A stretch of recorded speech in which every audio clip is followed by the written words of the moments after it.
The next morning, Wesley and Robert woke to find that they were the only engines in the shed.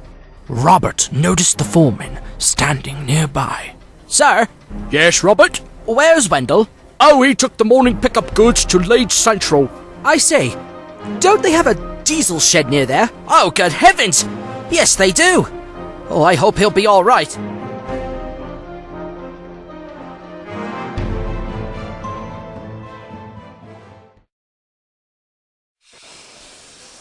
That evening, Robert was idling at the station. He was getting ready to set off with a train of oil tankers. Wesley backed down next to him. Any word on Wendell? None. I'm getting worried, Robert. Something must have happened. I pray not. Well, I've got to get going, Wesley. Goodbye, and keep looking out for Wendell. I will, and goodbye to you too, old chap.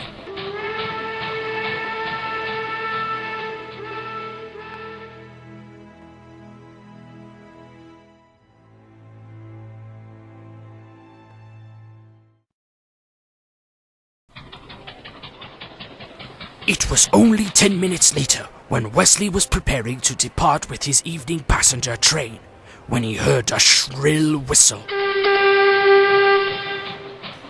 With lamps shining bright, Wendell puffed into the yard with a line of coal trucks.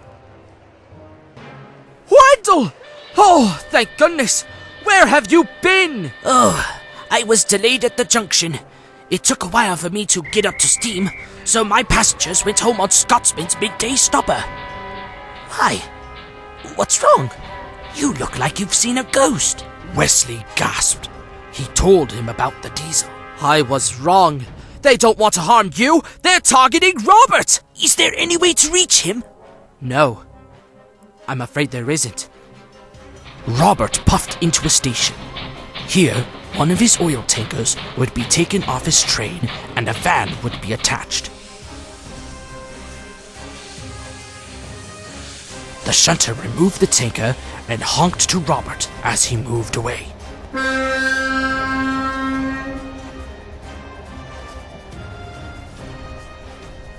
Suddenly, a gunshot was heard and something hit Robert's piston. More shots were fired. Some hit the boiler. The driver panicked. Drop his fire! Quickly!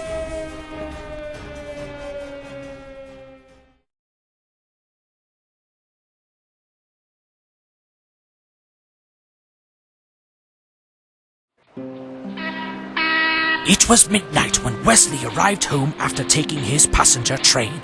Behind his train was the bullet-riddled Robert.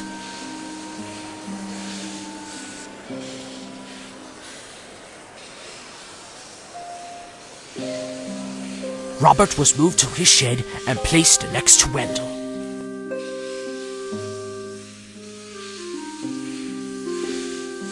Carter, the station pilot, took the coaches away.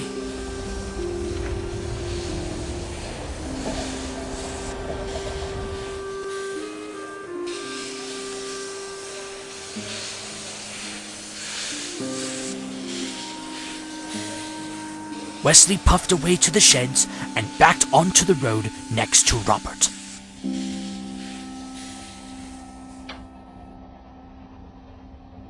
The manager walked over. Are you all right, Robert? No, sir.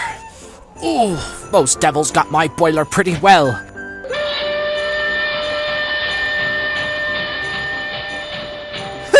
That would be just like you to allow something like this to happen. Stupid tank engine. As Lewis puffed away with his trucks, Robert closed his eyes and went to sleep.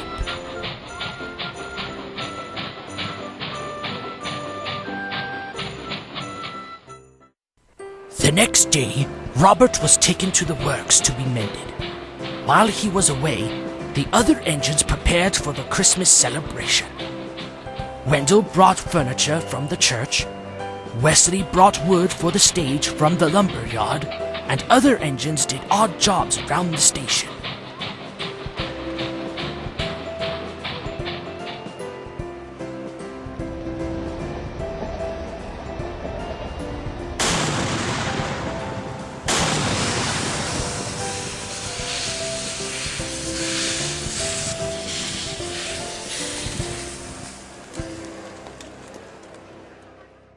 Soon, the stage was near completion. It was soon December 23rd. Wendell and Wesley sat idling in the sheds. Have you heard that Robert will be coming home today? Yes, I did. It's strange how we Never found out who and why someone shot at him. Yes. But anyway, have you heard about the amount of people that are coming for the Christmas celebration? No. How many? Hundreds! Oh, wonderful! The manager walked over. Well, well, well. What are you two doing? Oh, Just gossiping. Well, as you two know, Robert is coming home today, and I need you two to pull his trains until he's here. yes, sir. By the way, did you ever contact Dr. Beeching and find if what Dragon said about himself was true or not? You know, I didn't.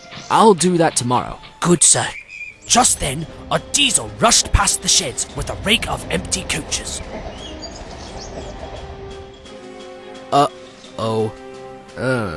Well, Wendell, I think I might be making that visit to Dr. Beeching today. I think you probably should.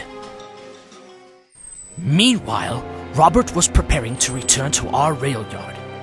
He was also going to take a passenger train full of people for the Christmas celebration. The works diesel shunter, Dwight, oiled over.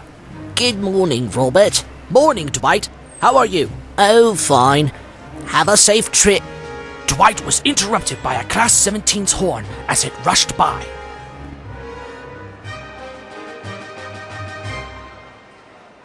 After what you told me, that can't be good. No, it can't. Just then, the guard's whistle bellowed from the rear of the train. Well, I'm off.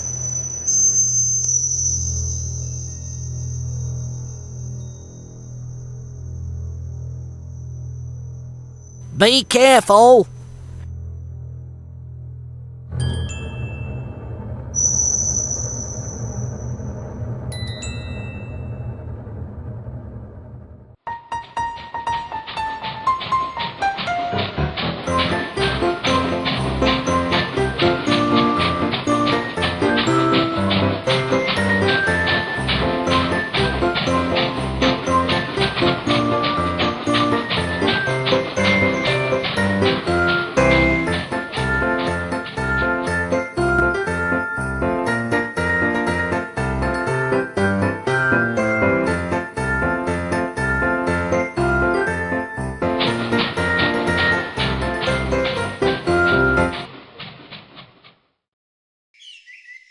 Wendell and Carter were working on the band stage when Robert puffed in with his train.